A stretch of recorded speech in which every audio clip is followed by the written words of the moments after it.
Hey guys, welcome to She Knows Arsenal. Make sure you guys are getting into the channel and saying I like this video. Make sure you guys subscribe to the channel, all that kind of stuff, because it helps to get the channel going, helps to get the channel growing, all that type of stuff.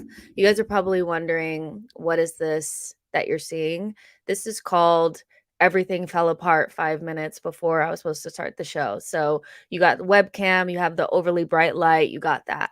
But at least you have me, and you also have Brandon. Brandon is here with me on She Knows Arsenal to chit chat about all things Arsenal, transfer window related, and also going to talk about Arsenal in terms of the beginning of the season. Brandon has his own channel called True Gunners TV. You guys have seen him here before. I've also been on his channel. So make sure you guys give him a very, very warm welcome. Clap, clap, clap, clap, clap. Brandon, how are you doing today? Oh, you're muted. I got you. Yeah, you got me. You got me. It's all good. Yeah, not too bad. Not too bad. I'm already seeing people in the comments section saying Mr. Negativity is here. So I'm not so keen. I'm not so sure your viewers will be too keen, but they'll have to wait and see. Maybe not as negative as what they think. So we'll see. We'll see.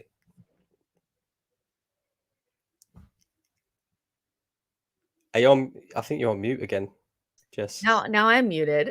But I was saying, you guys know here, there's no echo chambers. I'm really not trying to push narratives or anything like that, or have people on that just have this exact same opinions as me. There's a very chill environment, but also we want to make sure that there's a little spice added to it. We don't always want to agree on absolutely everything, because guess what? The Arsenal community does not always agree. That is 100% true. So we're going to chit chat and get into it, but make sure you guys are liking the video, subscribing to the channel. First and foremost, the transfer window closes in a couple of days. It closes on Friday. It's done, and it's felt like the longest window ever. It feels like months ago that we agreed the deal for Declan Rice, we agreed the deal for Urian Timber, and over the last month or so, we've basically just been waiting for the club to get players out. We've been able to get Austin Trusty and Matt Turner have gone. Granit Xhaka left quite a bit ago. Balogun is pretty much gone as well, but we still have some stragglers, and I think we have some question marks around players that I think at the beginning of the window were of course these guys are staying, but now all of a sudden these rumors are coming out about, Gabriel and Emile Smith Rowe. Are you feeling confident going into these last couple of days of the window that we'll get the guys out that we're supposed to get out, and we'll keep the guys that we need to keep, and maybe even bring somebody else in? Yeah, I mean, I echo what you basically just said there, Jess. It has felt like the longest transfer window in history. And most of that's down to Arsenal actually at the beginning of the transfer window doing some very good business. If you go back to last season, even in the transfer window, the thing that impressed me about Arsenal more than anything else was how quickly we got our deals over the line, how quickly we got our players, our main targets in, so we could integrate them into the squad. We did very much the same thing in this transfer window. Declan Rice was done, I think, it's got to be coming up for 2 months ago now. Timber, Havertz, say what you like about Havertz. I'm not a massive fan of Havertz personally, but, he was a main target for the manager, and we've got him in, we've got him done, we've got him sorted. But the only real thing that I've been majorly disappointed with in this transfer market from an Arsenal perspective is how slowly we've got rid of the deadwood and the players that are no longer in the manager's plans, no longer need to be here, kind of thing. We're still looking now at our books. We've still got Nicolas Pepe here currently. We've still got Sambi Lokonga here, Nuno Tavares, all these players here that shouldn't be at Arsenal anymore. And unfortunately, we're in a situation now where we had to sign David Raya on loan due to FFP, due to the amount of money that we spent in this window and previous windows. And the only way we're going to be bringing any more players in is if we was to get rid of these players first. And I just don't feel like we've moved quick enough with moving these players on. We're leaving it very late now. We've got 4 or 5 days left of the window. and it's going to be difficult to move these players on and bring in another target, which, to be honest with you, I feel we desperately need, Jess. I think, the first 3 games of the season has told a huge story about how, we're still desperate for players to be, coming in at Arsenal. And it sounds silly, really, because, if people had said at the beginning of the transfer window, you get Declan Rice, Timber, and Havertz, would you be happy? I think most people would say, yeah, okay, that's a decent transfer window. It's not too bad. But yeah, like recent games, Jess, defensively, what can I say? Well, we will get into all of that because I think that conversation around the what's going on defensively kind of more ties into whether or not the system is working or we've overcomplicated things. But in terms of like, I agree that I think that at the beginning of the window, like had we had gotten Timber and Havertz and Rice in as early as we have, yeah, it definitely looked like at least a 7 out of 10. I saw most people that were rating the window were like, it's like a 7 out of 10. If we could get one more in, Deadwood out, it'd be more than that. But I feel like this window is on a very slippery slope because, Timber has sustained a long-term injury.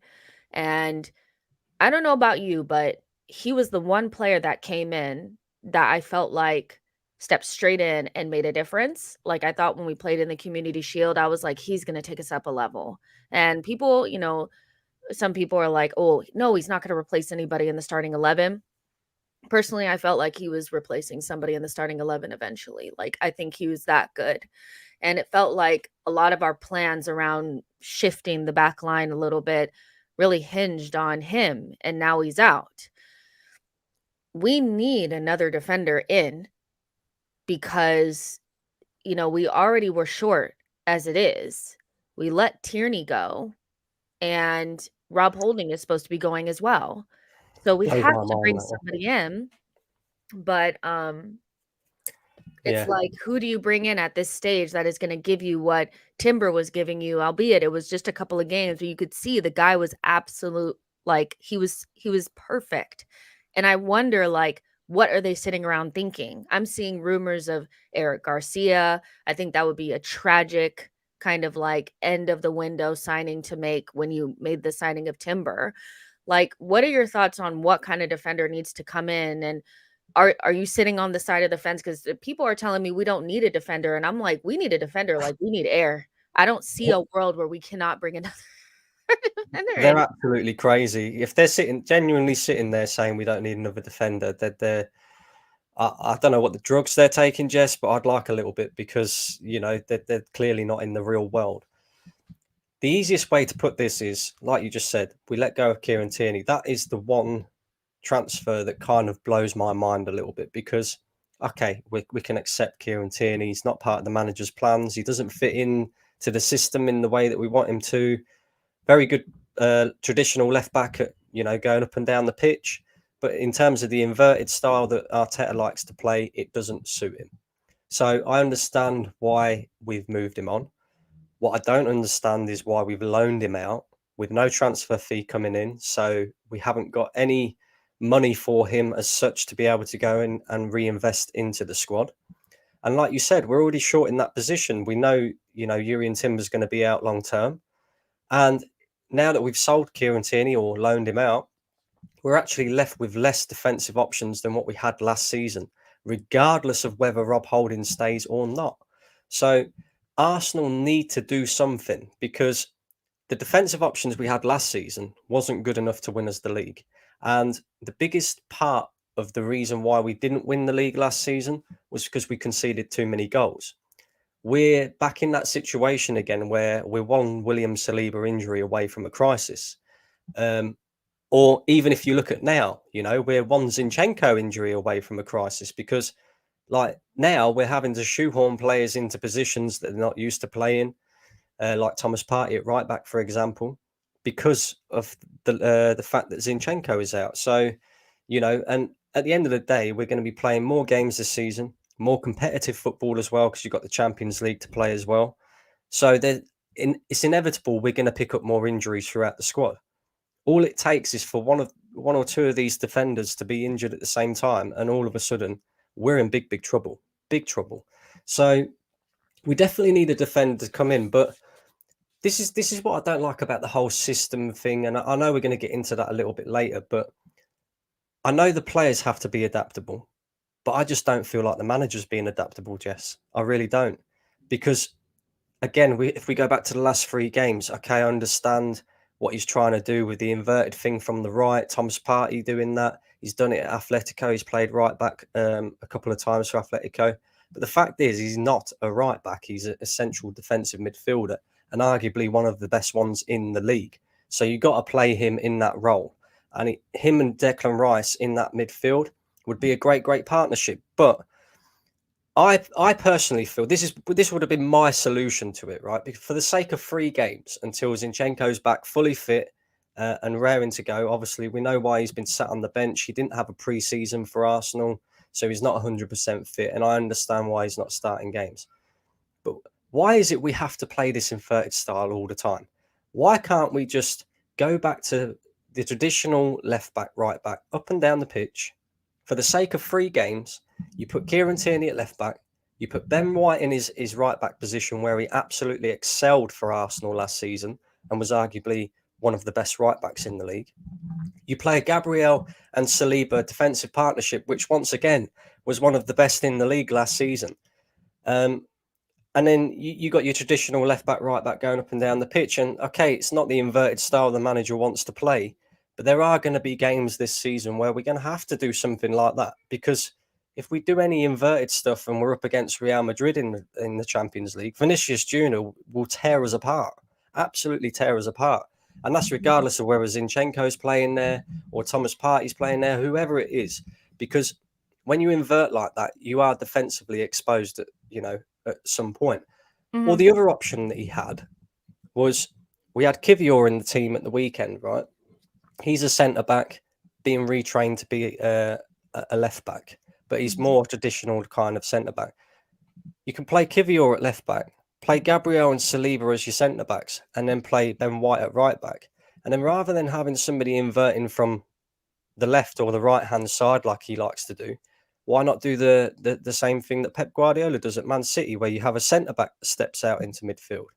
So there were options there, but I just don't feel that Mikel Arteta has been very adaptable to the players that he has at his disposal. And this is why we're seeing the performances we're seeing. This is why, we're not getting the levels that we saw last season, because there's too many players playing out of position and it doesn't work. Well, I guess we'll get into it because we're already kind of talking about it. But here's my thing. It's like, I don't know. Do I believe that Arsenal's levels have went down because, of the system? I think we look disjointed because players are not, we don't have the same players that we did before. Like, removing somebody like Granit Xhaka from the team has been, I think, a lot more has hurt our stability a lot more than I thought it would. Like, I think that he just knew and understood the system so well, and he had been here for so long and had played with Partey for so long that it just worked. Like, if you think about it, like Thomas Partey, Xhaka, and Odegaard played together for like 2 seasons, maybe even 2.5 seasons. And so that type of connection in midfield, like, we've broken that all apart. There's a completely different person, a completely different style person in Havertz there. And then you have Rice, who's, actually he's been really good, but he's still a different person. So do I necessarily feel like the levels have dropped because like the system is not working? Not necessarily. Like, the statistics say that we're a lot more dominant than we were last season, like possession wise, control wise, and quite frankly, like Nottingham Forest and Fulham didn't really have any chances unless we chucked it into our own net, or we're just wide open on transition. And so I think that it looks clunky. Like, I won't deny that. I think it looks clunky. Like, I think, you see Havertz kind of passing blindly back to Rice, and Rice is not ready for it. You even saw it like in the Community Shield. There was a couple of times where like Timber and Rice were getting in each other's way. Like, you could just see that players haven't played together before. But like, I don't know, is the system the reason why Saka just turned back and, like, blindly passed it back without looking? Yeah, see, Mm, this no, is the not difficult thing really. because I don't think it's midfield area that's necessarily the problem. I do think you're right. There's too many players playing out of position for me. You've got Ben White playing as a centre back, right? And But Ben although, White is a center back, though. Are we really yeah, about to play? Are we really about to and say Ben White can't play center back? Is that what we're I, saying? yeah, see, I would agree with you on that one. He is a centre back, but he didn't. If you go back to his first season at Arsenal, he wasn't really that great at centre back. And this is why it bugs me because he really excelled at right back. Like, I don't understand why you would tear that up, Mikel Arteta. The best thing, one of the best things about Arsenal last season was their defensive partnership and Ben White at right back. I don't know why you would want to tear that up and put Gabriel on the bench for the sake of doing this inverted stuff, which hasn't really worked out for us. And look, Oh man, you're being harsh. Be playing oh inverted, not working out for us. Like, let's be real no, though. no, no, no. It does What I work mean out by for this us. is in the first three games. Okay, Yeah, in the first 3 games. Okay. last season worked Mhm. perfectly for us. I won't deny Yeah, that, Jeff. And you know as well as I do that we should have won the league last season. We should yeah. have won the league, and the only thing that stopped us was conceding too many goals. William Saliba's injury. You know, you could go into all them things, but it's defensive. It's the defensive side of our game where we're not excelling. Let's just say with playing the way that we're playing with the players that are out of position at the moment. It's like if we go back to the whole Saka thing, Mhm. the first goal conceded, I would put some of the blame on the manager for that, but the majority of the blame has to go on the players because how many times did we see Arsenal concede early goals last season and they still haven't learnt from that? And Bukayo Saka, like I'll criticise him for it because you know he shouldn't be doing that. But then at the same time, you've also got to think, okay, why did that happen? Well, Thomas Partey was inverting and he was too quick to leave his position and go into midfield. So he wasn't there to receive that ball anyway. And really and truly, you know, if you had a traditional right back playing there, maybe they don't invert into midfield and leave their position. So maybe they actually receive that pass, even though it was an absolute hospital pass anyway. Um, so if Ben White was playing there, maybe that doesn't happen. So that's kind of where I would say, oh, okay, maybe you look at the manager for that. But then at the same time, like Havertz's ball to Saka was poor anyway, and then Saka's ball back. Like, why are we not switched on from the moment the kickoff happens? Like, we see this against Leeds last season, Bournemouth last season. You know, numerous occasions Arsenal conceded in the first couple of minutes, and we're already on the back foot.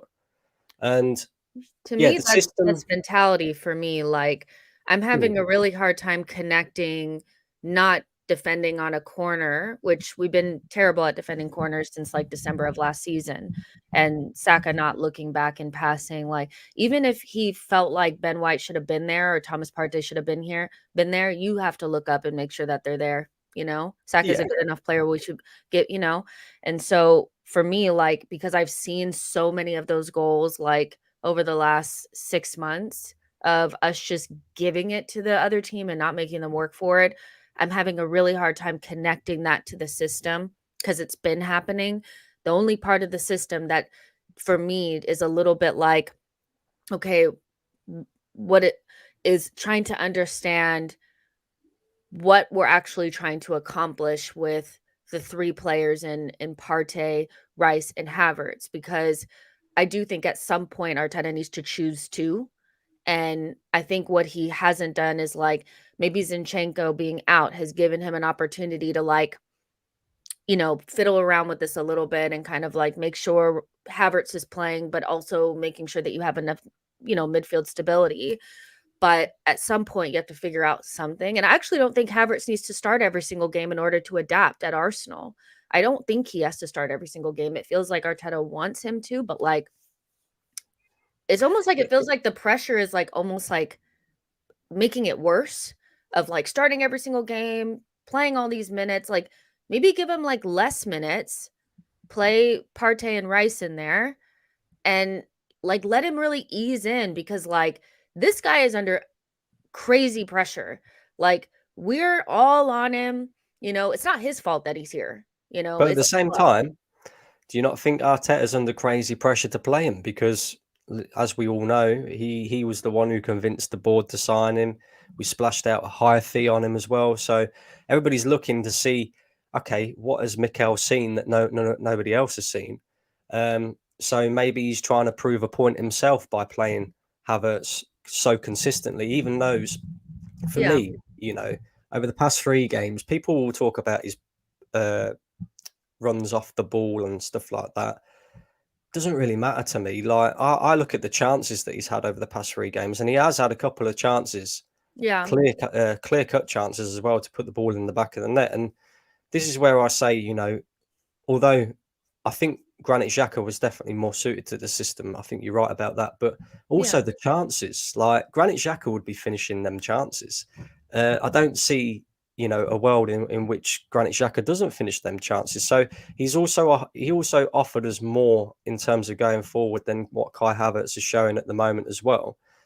And when he got dragged off at 60 minutes the other day, I thought rightly so as well, because again, we got another player there in Fabio Vieira, who I don't, not a particularly massive fan of. And in recent times, he's come off the bench and he's been very underwhelming. But against Fulham, he came off that bench and he showed Kai Havertz exactly how to play that position. And he came off and he had one of the, in fact, he had the best Arsenal game that I've seen him play in an Arsenal shirt. I mean, that's Fabio one of Vieira. the best, like, sub cameos that we've seen under Mikel Arteta. Like, usually guys come off the bench and do nothing. Mm. He really changed the game, and, like, it's just funny because, like, people that didn't want Fabio Vieira are the same people that are, like, using his trajectory as a reason to, like, be nice to Havertz. Like, that's funny to me. But, like, I just don't know why, like, other teams, like, slowly cook people into the team. We could slowly cook Havertz into the team, and it wouldn't be that big of a deal. I think Yeah. we're forcing the Havertz thing, and it's almost making it, like, worse, you Yeah, know? see, I said this when we signed Havertz, actually. Like, I wasn't sure and too keen on the actual transfer itself, personally, but I did say the smartest thing Mikel Arteta could do is integrate him slowly. Learn from Pep Guardiola. He likes to, you know, take a lot of what Pep Guardiola does. So maybe you should take a bit of advice from him and do exactly what Man City did with Jack Grealish. They spent Yeah, £100 million on him. He didn't start straight away. Pep said, "No, no, you're holding the bench for now until I can integrate you slowly." And you started to see now exactly what Jack Grealish brings to that Manchester City team. Whereas as before, you couldn't really see it. So, yeah, you know, yeah, I think you're right. We have to integrate him slowly and because it more has slowly to than what we work. are. That's my issue with this is, like, now we're in it. Before we signed him, I was shocked because you would be hard pressed to find somebody before the window started saying, "Yeah, we have to buy Kai Havertz." We already have, who we'll get onto, Emile Smith Rowe. We have Vieira. Like, Trossard can also play in that position. We have enough, like, number 10 creative types. Like, we have that. So to go out there and buy Kai Havertz for the amount that we did, it just, like, is the craziest risk that you could take in a season where you definitely need to, like, go to another level, and a big attacking signing or a big midfield signing could actually be the difference. But we went with a guy that's not really an attacker, not really a midfielder, spent a lot of money on him, but we already have guys that can kind of already do that. And so now that we're in it, it has to work. But Mhm. I don't think that means you have to, like, play this guy from the beginning. Like, you can tell his confidence is on the ground. You can just tell, like, the guy has, like, no confidence whatsoever, but also the rest of the team doesn't look like they have a lot of confidence either. I don't know if, like, maybe I'm reading too much into it or not, but there may be a little bit of, like, post failure hangover from the team. They don't quite look like themselves yet. And, Odegaard has even talked about it that, they're still kind of, like, reeling from, like, not winning the title. And I'm just like, to have a team full of young players that, like, have just went through, like, an emotional roller coaster of not winning a title the way that they did, to throw another head case into the group, I feel like is so is so Arsenal, it makes no sense. But now you have to make it work. And I think the only way you make it work is if you slow cook him in, don't expose him too much, because he is all over the internet right now. Yeah, of course he All is. over the I internet. mean, he's made a mess, Arteta, really, and he's made an unwanted mess that he didn't need to make. Do you know what I mean? I think the biggest thing with this whole Kai Havertz thing, even if we take the focus away from Kai Havertz for now, I think it's the fact that he's doing all these things at once. So he's not playing Gabriel. People can't understand why he's not playing Gabriel and why he's sat on the bench. People can't understand why he's got Thomas Partey playing right back. And then on top of that, we've signed a player that nobody really wanted, and he's not performing. So it Mhm. emphasizes it, it makes it worse, and it makes it look worse. And, like I say, he's kind of made a problem that he didn't really need. So, yeah, you're right. And I think the only way this does work is if he integrates him slowly. And, we start to see better performances from the team without Havertz necessarily in the team. It's the same with, Fabio Vieira, for an example. When he first came in, we could all see that he wasn't of the level. And now you're starting to see a little few cameo performances. Okay, it's only one cameo performance where he's, really done well at the weekend. But if he starts to do that continually now, then you'll start to say, okay, Fabio Vieira needs to start. So he's kind of slow cooked him into the team a little bit, and I think he needs to do that with Havertz. I really do. I do too, like, because I want it to work, obviously, because it's like we're in it now. Like we can't do anything about it now. And I'm just looking at a player that I don't think is like he's just like shot to death. And I'm just like, but the rest of the team is kind of looking a little jumpy too. So last thing you want is like another guy in there that also doesn't have confidence. But speaking about lack of confidence and stuff like that, like there's another player that I cannot imagine like how he's feeling right now. Um, is Emile Smith Rowe, and to me, this has been the elephant in the room for a while. I know some people are like, it's only been 3 games. So what are you talking about? But it hasn't been 3 games. He's been fit for quite a quite a while now, like since even last season. And he's not getting a lot of minutes. Like in preseason, he was coming in at the same time as Tierney. And for me, if you're coming in at the same time as Tierney, that means you're low down on the totem pole. We know Tierney was like the last guy up. Like we're only going to call on him if we absolutely have to, right? And you see with Vieira, like he's the first one off the bench. Despite people not loving Vieira, Vieira is ahead of Emile Smith Rowe in the pecking order. Now these rumors about Chelsea putting, Emile Smith Rowe on their target list have come up. And I just can't imagine what Emile Smith Rowe is thinking, because it's like he's the number 10, he's Hale End, they made this big proclamation like through David Ornstein, and I have it up here that says Arsenal have no intention of letting Emile Smith Rowe depart this summer. But you have to imagine he wants minutes. If you're Emile Smith Rowe, what are you thinking right now? I mean, this is so confusing. It really is. It's so. Why hand the guy the number 10 shirt? That's a big step in itself. Handing these guys the big numbers at Arsenal, the legendary numbers of the football club. It means something. And okay, Emile Smith Rowe spent the majority of last season injured, so he didn't get much game time and that. But when he came in the season before that, he scored goals, he created assists. He was scoring big goals as well against Spurs and Man United and teams like that. And now all of a sudden, he cannot simply get in the team, and I don't really understand that one whatsoever. He's an academy project. A lot of hype surrounding him, a lot of talent in there as well.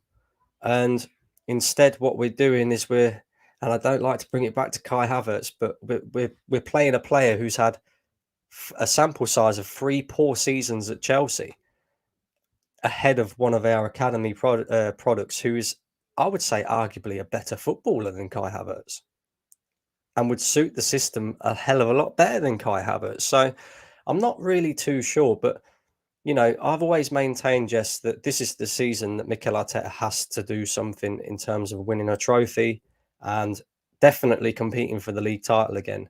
and he's making some big decisions here. You know, signing Kai Havertz, potentially maybe letting Smith Rowe go, sitting Gabriel on the bench for the first 3 games, playing Thomas Partey at right back. And look, I hope it all works out for him. I really do, because I'm an Arsenal fan and I want Arsenal to win. But right now, I don't see a world in which we win a major trophy this season. I genuinely don't. He's overcomplicating things. He really is. Hmm. Yeah, I think the optics of potentially Emile Smith Rowe ending up at Chelsea and Arsenal spending 65 million on Kai Havertz Oh, that'll make it is worth that, will. it's just an awful, like, the optics of it is not great, and even though, like, I am open to Emile Smith Rowe going, I've always said that just because, like, I just don't think he's ever gonna get playing time, and we have too many number 10s, and so it's like, if you could get a good fee for him and reinvest that into the center midfield profile that we were actually missing, which is just, like, a true center midfielder, somebody that can actually play box to box, and you're not afraid for them to receive the ball on the edge of your box. Not Kai Havertz can't do that, Vieira can't do that, and Emile Smith Rowe can't do that. We have 3 DMs and we have 3 10s. We do not have a center midfielder, right?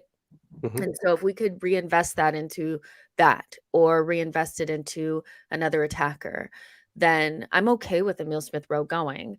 But it's just the optics of basically swapping Kai Havertz and Emile Smith Rowe and probably receiving less money, right? Because we can't sell and we wouldn't be able to get what we should really be getting for Emile Smith Rowe. It just doesn't look right. So it's just like they can never ever consider that, I don't think, just for those reasons. But, It was I only it just it was doesn't only make sense, like, none of 2 it does. Go It ahead. was only 2 seasons ago we turned down, I think it was 40 million pounds from Aston Villa as well. So I don't know. It's a bit of a weird. Like, Arsenal have a tendency of doing this. If you remember, if you go back to Ainsley Maitland-Niles, we received, I think it was like 20 million pound bid from Wolves, and we decided not to sell him, and then we let him go for nothing. And it's about knowing when to sell the player. I think because it's Chelsea, it's definitely over exaggerated. Mm, For me, I'm on the same sort of page as what you are, Jess. I think maybe it is time to move Emile Smith Rowe on, especially if he's not going to be receiving game time. You can get a decent fee for him, but if this football club sells him to Chelsea, there will be hell to pay. There really will, because you're strengthening one of your rivals, and on top of that, imagine how much more added pressure this is going to add to the Kai Havertz signing as well.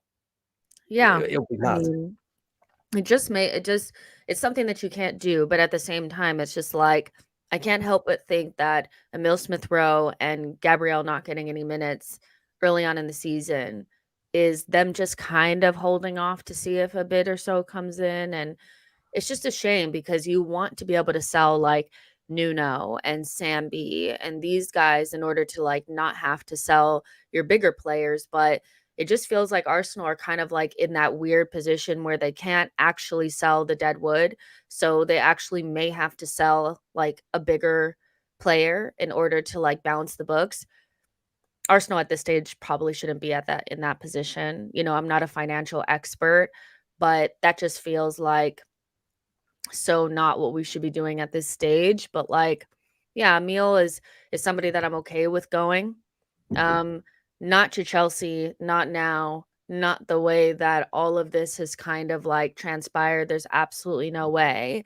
But we are in a position where we need other players. Like, I actually am looking at the team and I'm like, we really could do with another midfielder. We really could do, like, with another defender. We could really need another attacker too. Like, it's wild. Like, somebody is saying that, Philip is saying Havertz is our way of beating the press. Surely you could see that in the City game, us buying Raya.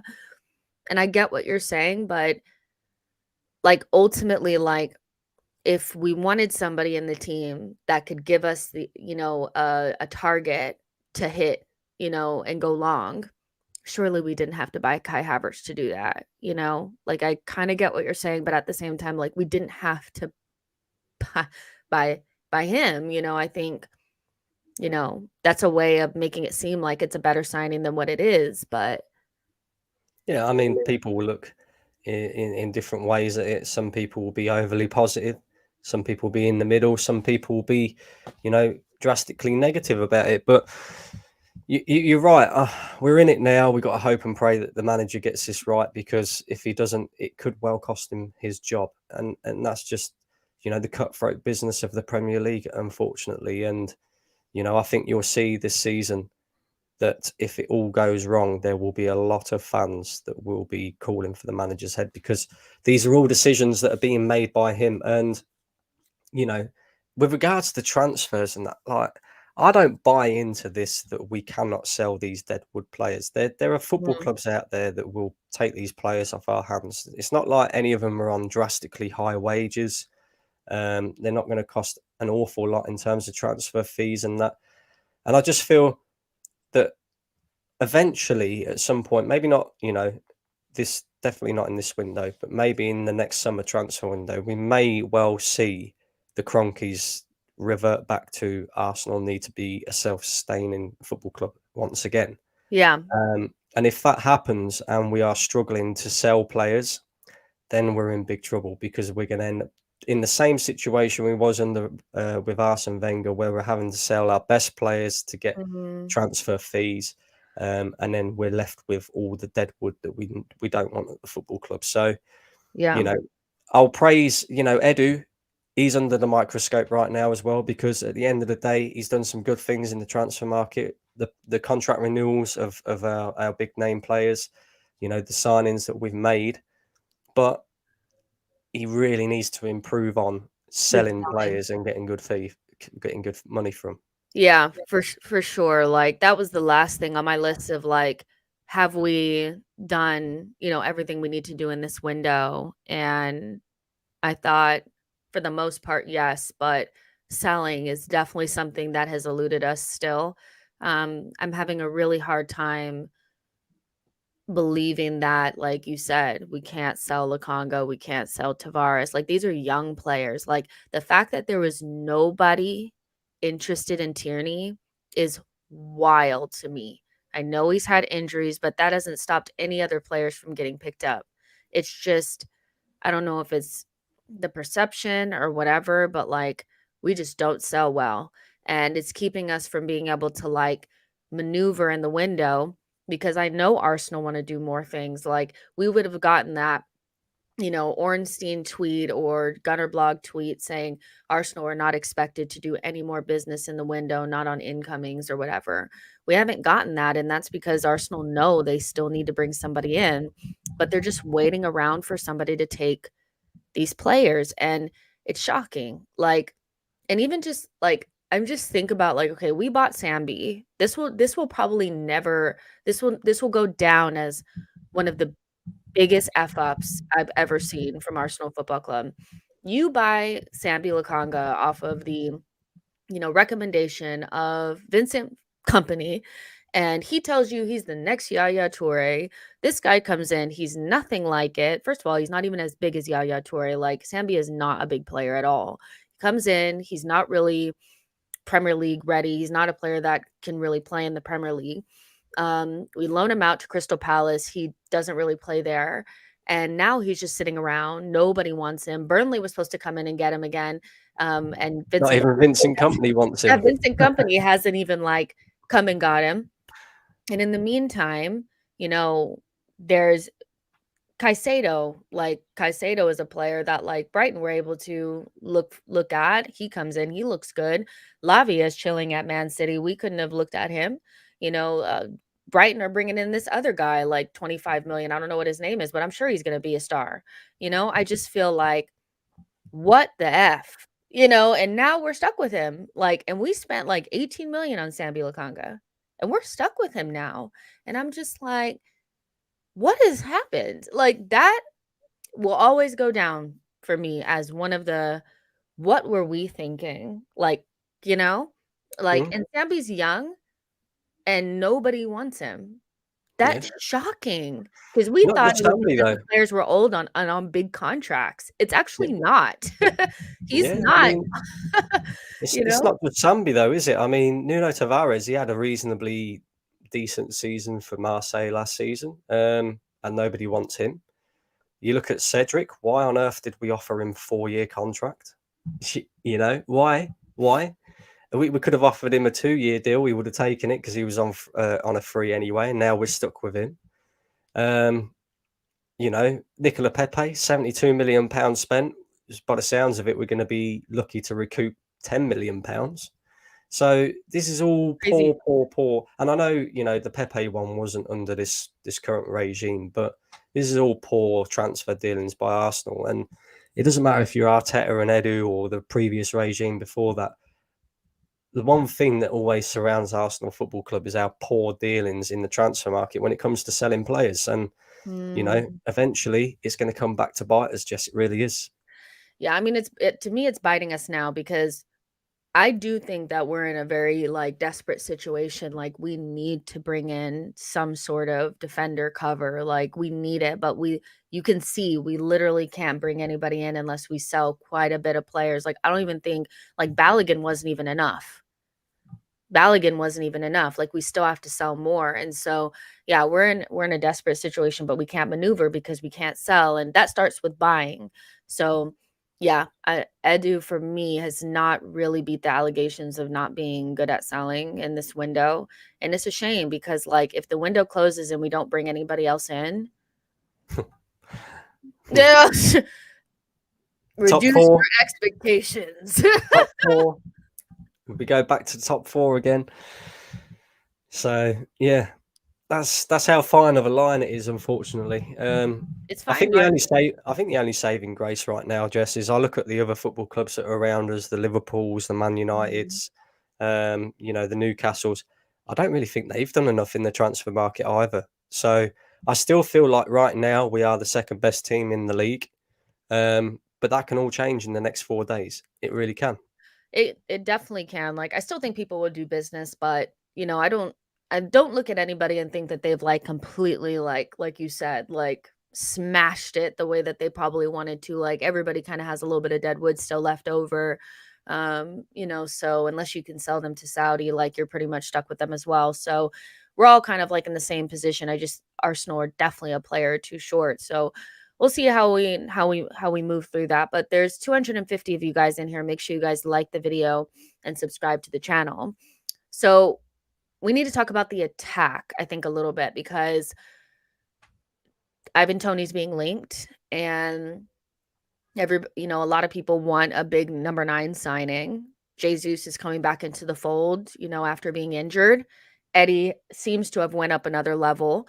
Um, I'm not Eddie's biggest fan, so I'm not about to sit here and like pretend like I have been, but he's playing really, really well. Other things are not really clicking as much. Like I think Martinelli is a little off. You know, we don't have another right wing. We're not sure what's going on with Reece Nelson. What is your gauge on like the attack? Like, what do you think needs to happen? Do you think that we're okay? And is Ivan Toney somebody that you think we should be targeting for the January window? Yeah, I've been screaming Ivan Toney for the past year. Um, you know, I said back in January that we should be going and getting Ivan Toney because I just feel that at some point during this season we're going to need somebody who can offer us something a little bit different. And you know, all the best teams have that. Haaland and Alvarez are not the same player. You know, they're completely different in the way that they play. And I just feel with Jesus, he's easily our best number 9 at this moment in time with what he does and how he brings other players into the fold as well. Creates chances for Martinelli and Saka, and I think that's why Martinelli's been poor recently because he really misses that link up play with Mhm. Jesus.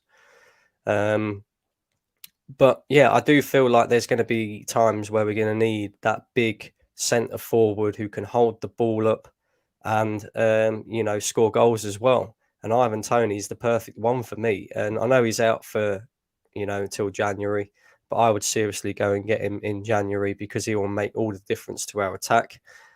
Then on top of that, you know, at the beginning of the transfer window, Jess, when we gave Reece Nelson a new contract, I said I didn't think the Arsenal were making the right decision in doing that, because is number one, is he of the level that is required so that we're not dropping our level?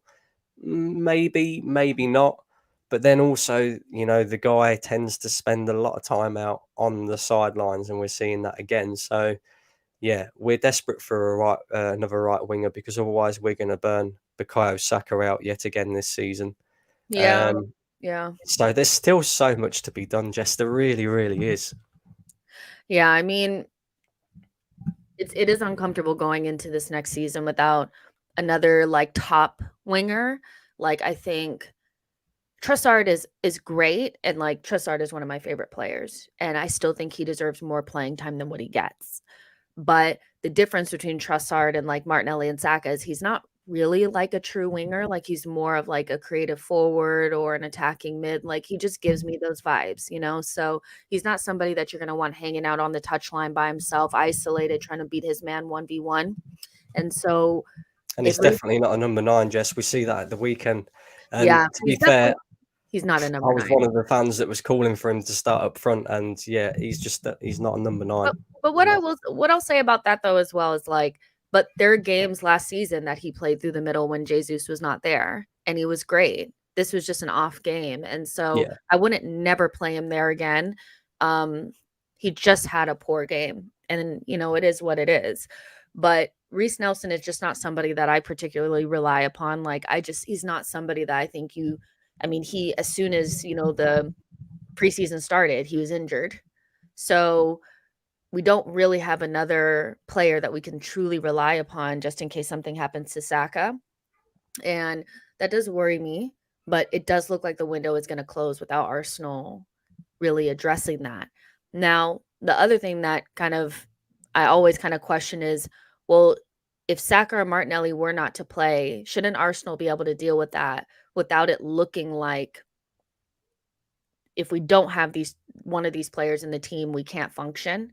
Because that's definitely something that I've seen from Arsenal where I feel like if certain players are not there, even if it's just one, like when Saka was not he didn't play against, like, Crystal Palace or something like that, and Trossard played on the right, it just, like, didn't work at all. I do think that that's weird that, like, we should be able to survive, but it doesn't look like we can. Like, I see mm, other teams be able to, like, play other types of players, and it's, like, fine. They don't have to be exactly like Saka. Like, you're never gonna find another Saka, you know? And that does worry me because I just feel like I think you said at the top of the show that we're a little bit inflexible. yeah, If one player is gone, everything just falls apart, and it shouldn't be like that. I actually don't like that we're so heavily relying on Zinchenko because, again, he's injury prone. So yeah, if he's yeah. not there, we can't play normal. Like, And then that we doesn't make sense. got Tommy Asu, who's also very injury prone as well. So we've got a lot of injury prone players in this squad that we're going to have to rely on at some point this season, or for the majority of this season. And just to kind of put it in a different way, if you look at our transfer market and who we brought in and who we've let go, our squad depth is no better than last season. No Right, better. right, right. Because Granit Xhaka's gone, Declan Rice has come in. So that's one in, one out. Urian Timbers came in, Kieran Tierney's gone. That's one in, one out. Matt Turner's gone, and David Reyes came in. That's one in, one out. So really and truly, our only squad depth that we've added is Kai Havertz. Mm, So our yeah, squad depth is the same as last season. It wasn't good enough last season, and we was playing Europa League football, let alone Champions League. and we're And now, relying on players that, like, have yeah, injury issues, and and these are the same players that we relied upon at points last season, and they yeah, let us down. So yeah. It's one of those where a month ago, like, before Timber's injury and the season started, I don't think we're having these conversations. Like, I think a lot of us felt like we had improved, maybe just bring in one more player.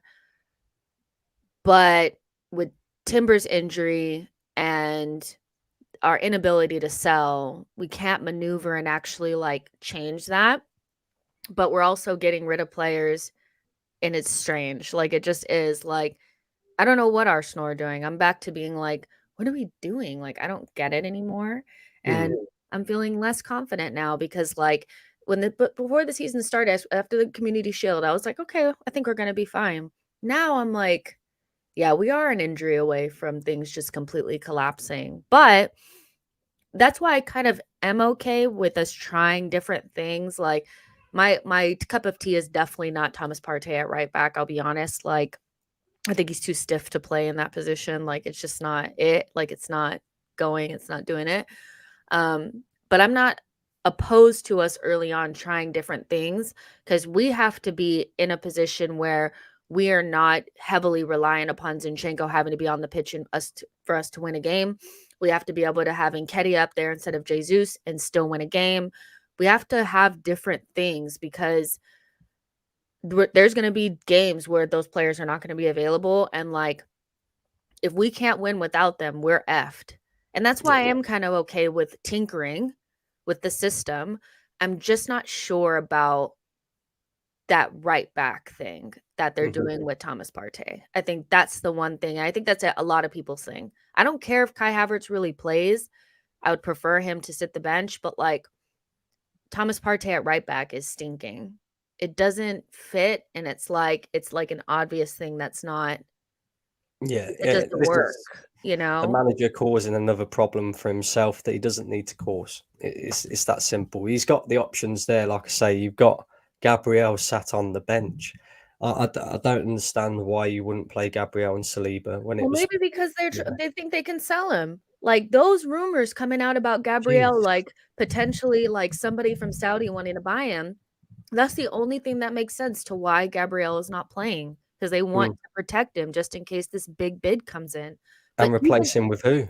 but that's the thing, it's like, it doesn't even make sense because, like, here's my thing, is if Gabriel is not for sale, you tell the Saudi clubs to F off, he's not for sale, and you play him. Week in, week out. You Yeah. play him, but the fact that they're not playing him makes me think that there is a chance that he can go, and that makes no sense because it's not like you're gonna sell him for 60 million and not have to spend that, if not more, to replace him with a player that's just as good or better, and I don't even know if that player exists because a player that is just as good as Gabrielle, if not better, there's only, like, 2 I can think of off the top of my head. One of them There plays was, for Man City, and yeah, there he's was one, and he Gvardiol went to Man City. Yeah, or Bastoni. That's it.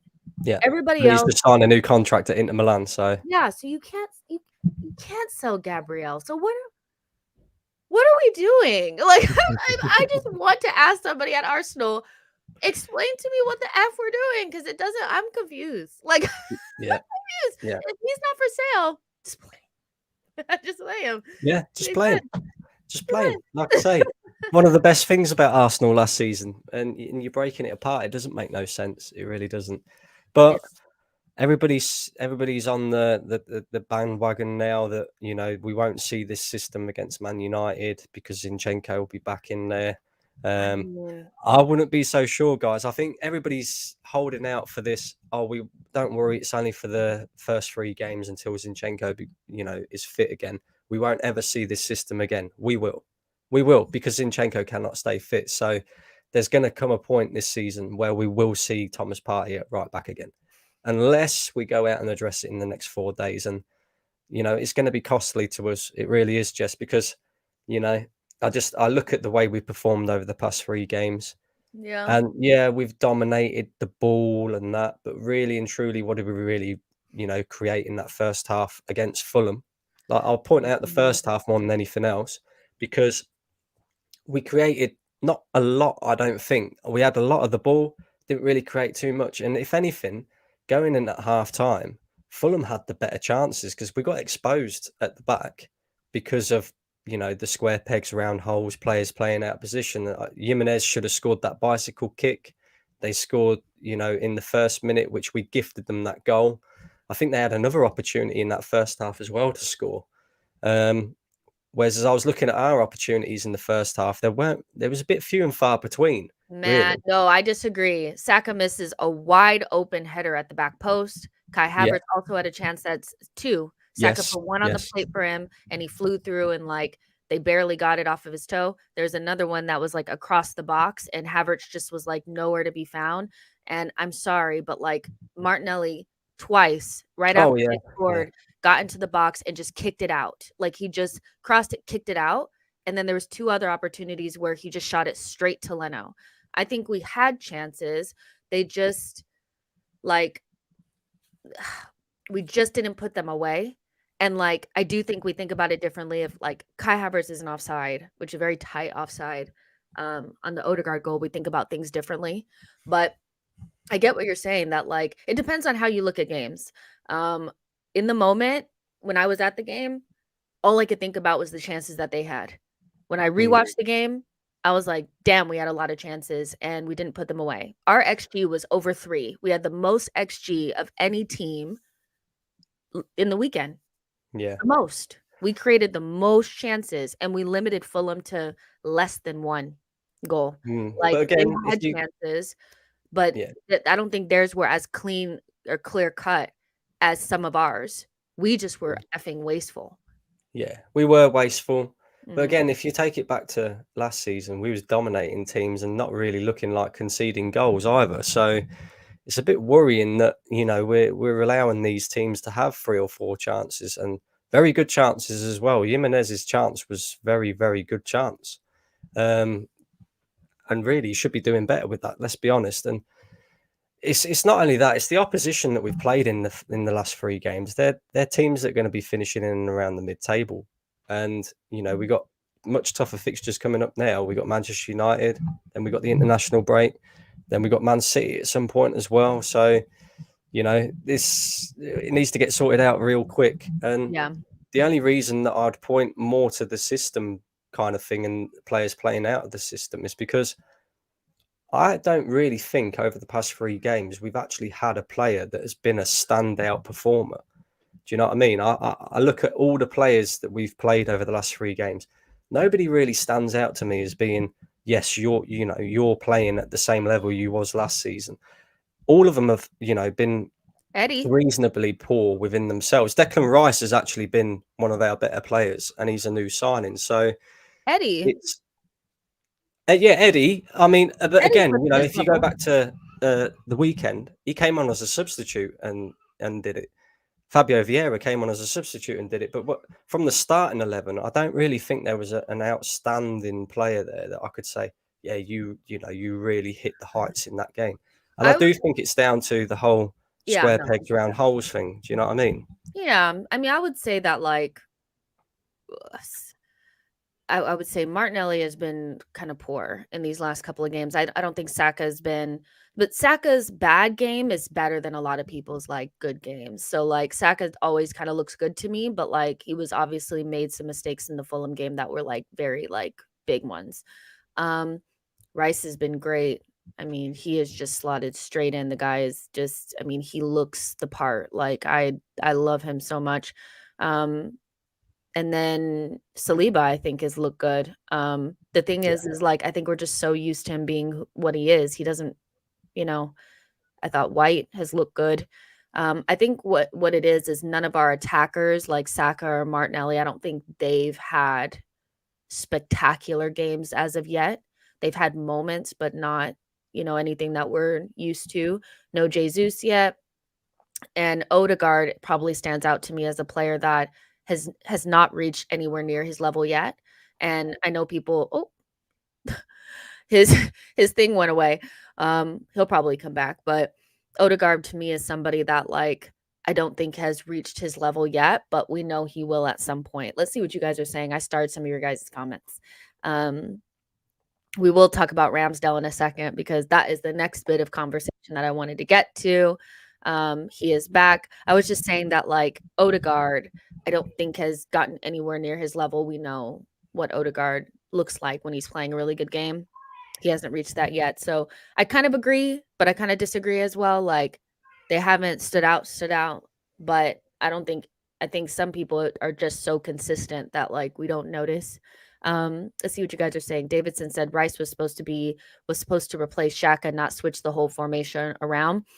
The only thing that I disagree with is that there's so much information around what we bought Rice for, and he's playing in the position right now that we bought him for, which is the number 6. I said that from the beginning. People fought me like I've never seen people fight me about something. When David Ornstein says something, most of the time he's right. And he said that we bought him for the 6th role. Everybody said we bought him for the 6th role. So he actually was not supposed to be the Xhaka replacement.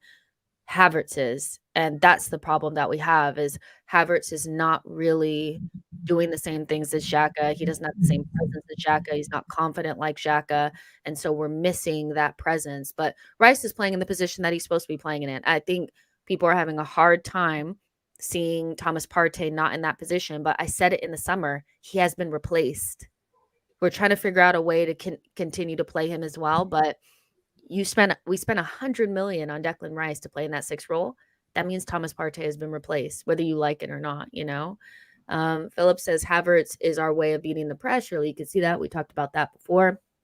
MM says, funny thing is the stats look better, but somewhat we look worse in imbalance. Like that's the thing is statistically we look better. And I think we created quite a few chances against Fulham. Like I'm actually shocked that we didn't score that enough goals.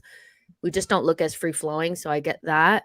And this is probably the next bit of conversation that we need to have is Ramsdale, because now that Raya is here, and I said this when we brought in Raya, was that now that he's here, anytime that people question Ramsdale, they're going to want him dropped, because when Turner was here, there was no dropping Ramsdale. We just had to hope that he got better.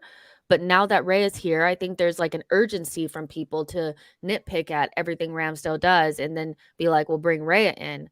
But I think they have a point. I think there is a point.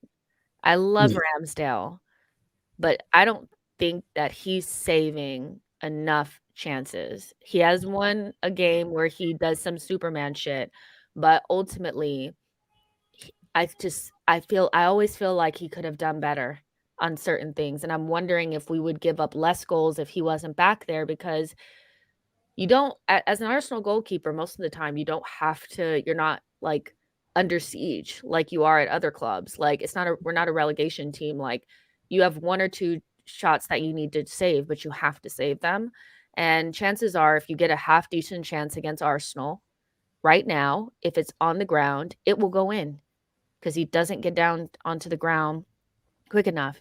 I'm wondering how long it's going to take before Raya gets his debut. How long do you think it's going to take?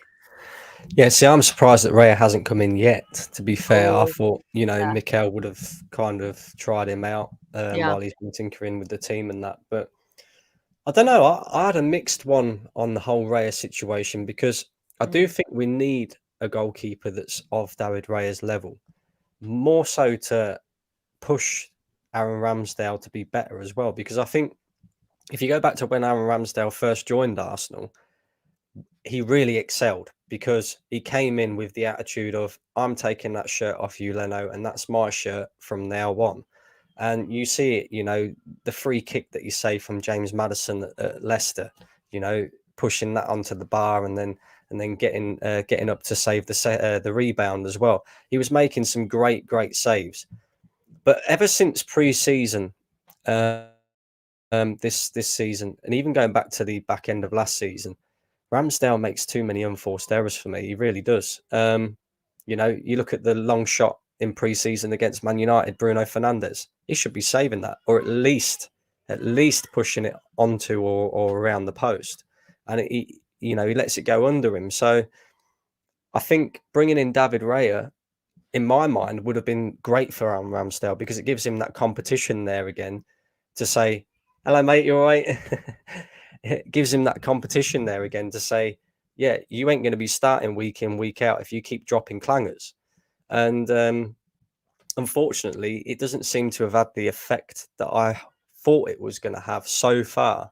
But then again, is that all down to, he's not playing with a settled back four? He's got Thomas Partey at right back in front of him, Ben White at centre back. So it's not, something that he's maybe used to as well. So it's an interesting one, but I think in terms of David Raya's attributes, he's definitely better at playing out from the back than Aaron Ramsdale, and he's definitely better in terms of his distribution, long and short, to be honest with you. Is he a better shot-stopping goalkeeper than Aaron Ramsdale? I think they're on a similar kind of level. But I think once you get David Raya in between the sticks, you probably will see, what that comment was saying earlier with the whole Havertz thing. Raya finds Havertz, Havertz brings it down. You're on the front foot straight away. So, yeah, it's going to be interesting to see what happens with that one. Yeah, I mean, you don't bring in a goalkeeper like Raya if you don't have questions around your number one goalkeeper. I mean, anybody who thinks that we're just bringing in competition, I think, is smoking some of the best high grade weed you can smoke because it just doesn't make sense and it's not real. You just bring in another number two goalkeeper. There's questions around Ramsdale, you can tell.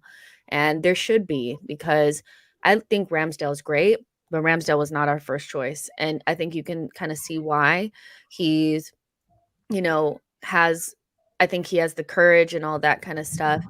He works hard, and when he's busy, he's really good at stopping shots. And his distribution was very good, but his distribution since his first season has really dropped off. Really dropped off. His pass selection, I think he's almost afraid to do certain things because he's gotten caught out a couple of times.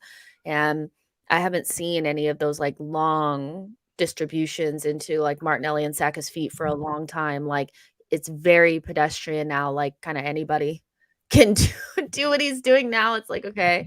And Well, most of the time when he goes long now, he just kicks it straight out of play. yeah, exactly, and it's like and then it's the times where I just wonder, why we're giving up so many set piece goals, and I wonder, like, are you not organizing your back line? Why are you not getting on them about, like, being in the right places, staying switched on, things like that? I feel like that is a part of a goalkeeper's job, and just the amount of goals that go in that you just stand there and think, "Well, damn, could you have not gotten that?" You know? Mm. And it feels bad because it's like, I'm not a goalkeeping expert. So, somebody that's a goalkeeping expert might be like looking at this like, Jessica, you have no idea what you're talking about. But when the club goes out and gets somebody like David Raya, I think I'm in the right ballpark. Like I'm in the neighborhood. Something is not right. Yeah. And Yeah. it probably won't be United because once you sit him down, that's it. I think once Raya comes in, I think it's done. Like, I don't think you can switch back and forth. I think Raya becomes number 1, Ramsdale becomes number 2 until Ramsdale is ready to go. Like, I think Mm. it's just that simple. So, Yeah, well, you have to choose we've the seen right it from Arteta anyway since he's been here. Once he's had enough of a player, that's it. You don't get another opportunity unless you really do change his mind in training and stuff like that. But it's not very often that you see Mikel Arteta give a player a second opportunity after he's already decided that enough's enough. So he's quite ruthless like that, Arteta, and I think you're right. I think once Raya comes in and Ramsdale's sitting on the bench, it's going to be tough for him to get back in, definitely. I agree. There's 250 of you guys in here. Make sure you guys like the video, subscribe to the channel. For the next like 5-10 minutes, we're just going to do a couple of questions. If you guys want to throw some questions out there, transfer window related, United related, because I know people are like, who do you want to play against United? Like, I'm going to be real with you guys. I don't know. I don't know, but we could talk about it. It's fine. But go ahead and get your questions in the chat and we'll go ahead and answer some of those. I'll go through some of your comments as well. Olu says, how come no club, Premier League club wanted Tierney? That has been the shocker for me. I mean, Tierney is a quality player, but like literally nobody wanted him, and that is just beyond me. Like that's insane. Do you think that Go ahead. part of it though is because Arteta's already made it very clear that Tierney's not in the plan? So I think because of that, maybe these football clubs that might potentially be looking at Tierney are going, well, he's not getting any game time with you. You clearly don't want him, so we'll pay 15 million for him. But that's as far as we're going, especially with his injury record as well. And Arsenal have just turned around and gone, he's worth more than that. And that's probably why we've, kind of sent him out on loan to Real Sociedad, hoping that he has a good season over there in Spain, which I think he will. I think he'll excel out there in Spain, stay injury free as well, and then maybe he comes back to Arsenal next season, and there are more suitors, more clubs that actually want to go and buy him. Maybe that's something that needs to be looked at, is the way that Arteta freezes people out. Maybe it just diminishes their value so much that like people are like, yeah, no, because if you are getting sold, it's obvious because like you get no play whatsoever, and maybe that's something that needs to be looked at. Like I like ruthlessness in some circumstances, but like not in all of them, because like I don't know. Yeah, this is, and it goes back to what we were saying about Ramsdale and David Raya. The manager makes it very clear that when he's had enough of a player, that's it. That's it. You're never getting back into this Arsenal team.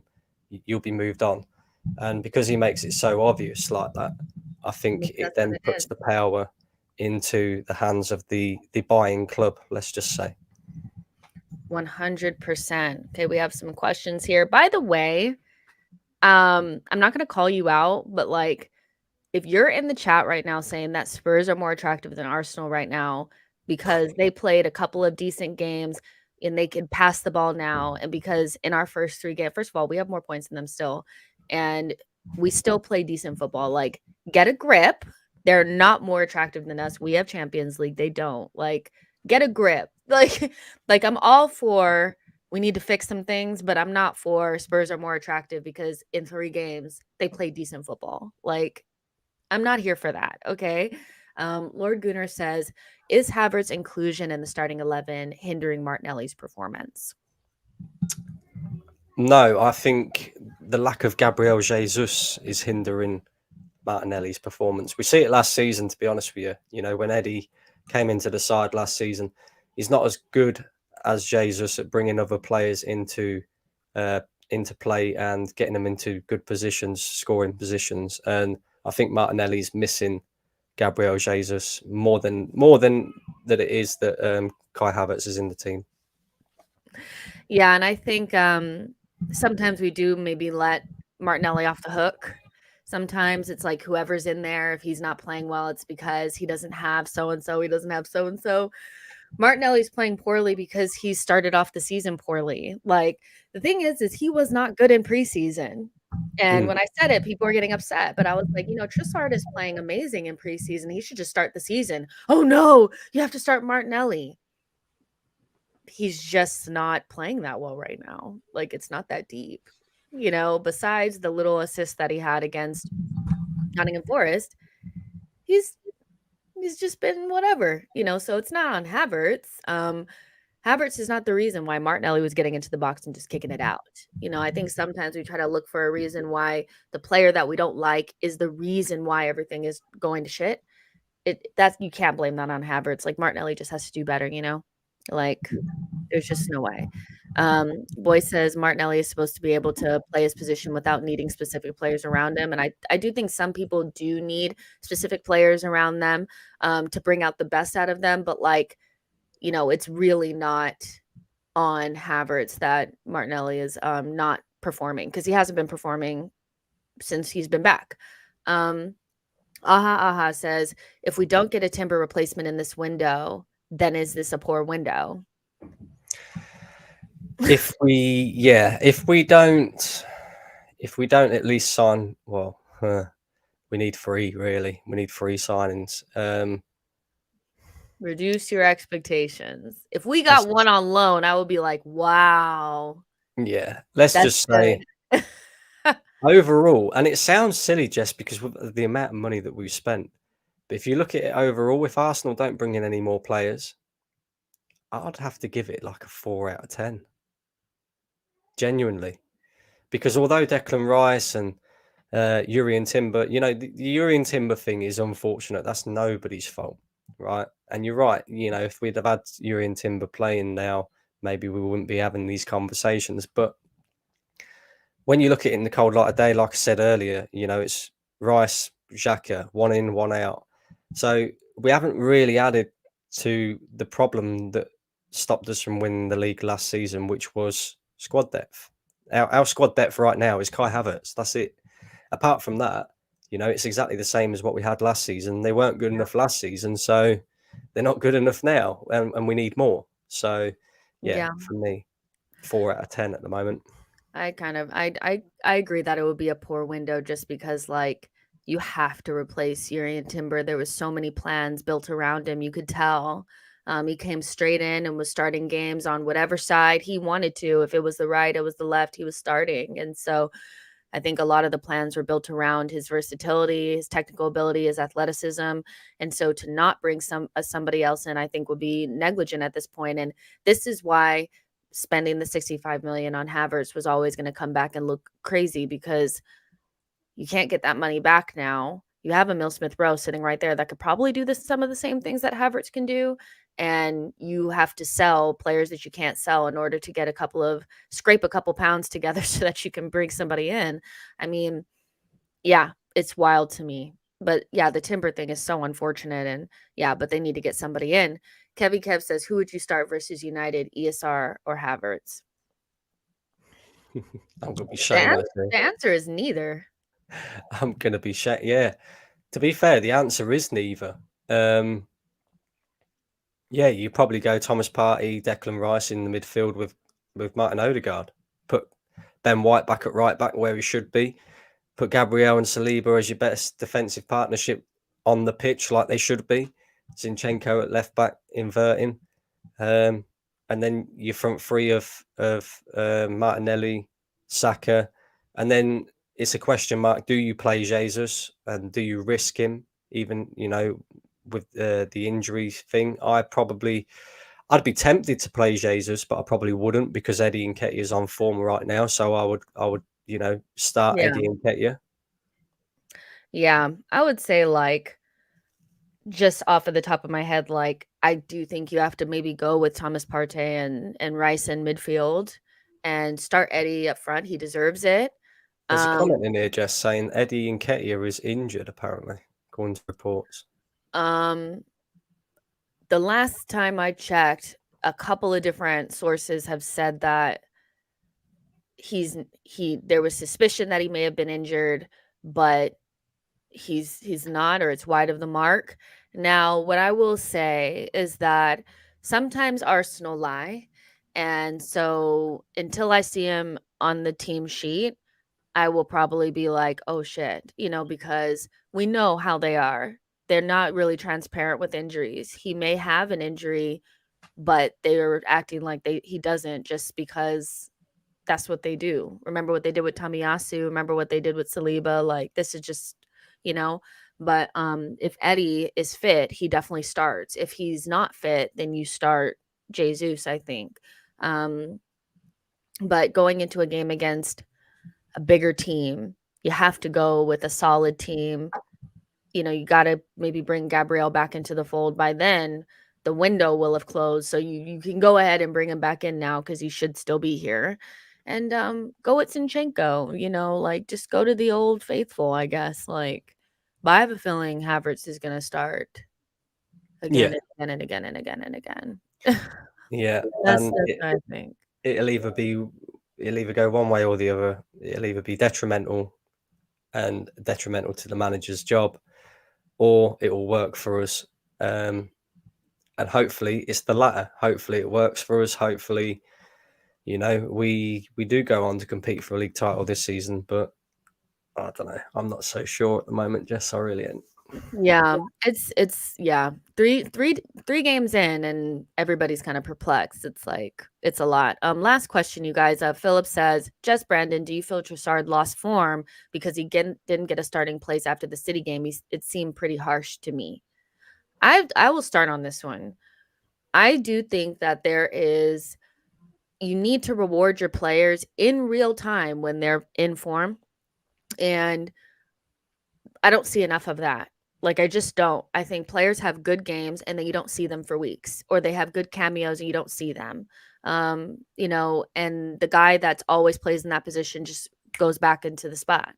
And Trossard was on fire during preseason. I know he wasn't good at center forward, but I don't know if Martinelli really justified his spot after preseason, and Trossard is somebody that I think needs more minutes. Like, he's such a good player, and I think I'm not gonna say he lost form just because of it, but if you watched preseason, it was so obvious that Trossard should have been getting more minutes, but he just wasn't, and it was strange. I didn't get it. And the best game that Havertz played was when Trossard was playing next to him.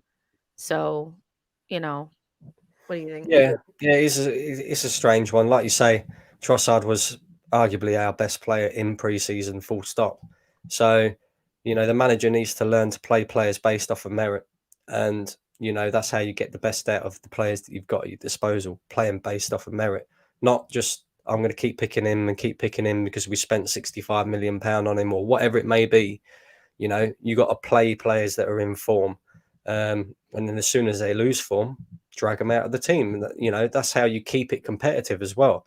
But if Trossard keeps playing, like he was in pre-season, and he's still not able to get a starting spot in this team, then he's inevitably going to be sitting there thinking, well, why am I working my ass off Yeah. when I'm not going to get in the team anyway? It doesn't make any sense. But just going back off of the whole players based off of merit type thing, you're saying that you reckon that Havertz will start against Manchester United. Mhm. I think if you're not going to go with a midfield partnership of Rice and Partey, then you have to play Fabio Vieira. You have to play a player based off of merit. He came onto the pitch against Fulham. He changed the game for Arsenal. Play him based off merit instead of Kai Havertz. If you're not going to go with Kai Havertz or Fabio Vieira, though, it's obvious you have to play Thomas Partey Yeah. and Declan Rice. Yeah, and that's the thing. I wanna see how Arteta manages Fabio Vieira's, like, trajectory now, because he's shown a level that he hasn't shown before, but is a level that Havertz has never shown, and so does he allow that to just kind of, like, peter out? And the next time we see him is, in a cup game, and that's it? Or does he start to give him more minutes at the end of games or start games or whatever and let him build upon that? I think Arteta kind of kills players' confidence sometimes, and he can't do that with Vieira. So I'm watching him closely. But guys, that is it for the show. Thank you guys so much for like hopping on and coming into the chat and letting me know like what you guys think and hounding Brandon because he deserves it. He's so negative. No, I'm just joking. He wasn't negative at all today. But yeah, this was a really good show. Obviously, if anything happens in the transfer window, I will update you guys. But as of now, it's very quiet. And so I don't know what's going to be going on. But the only thing is, tomorrow I'm going to be traveling, you guys. So you probably won't see me. But on Wednesday, or not Wednesday. Yeah. Thursday, Champions League draw. Yeah. Thursday, you guys will see me because I'll be on. Brandon, you want to tell everybody where they can find you? Yeah, True Gunners TV. Come and head over to the negative page. We've got plenty of content coming as well. At 6:30, I'm going to be reacting to Lee Judge's fan cam on AFTV. Then, of course, on Thursday we'll be doing the Champions League draw, and then on Friday it's transfer window close day. So hopefully we bring in a few more players.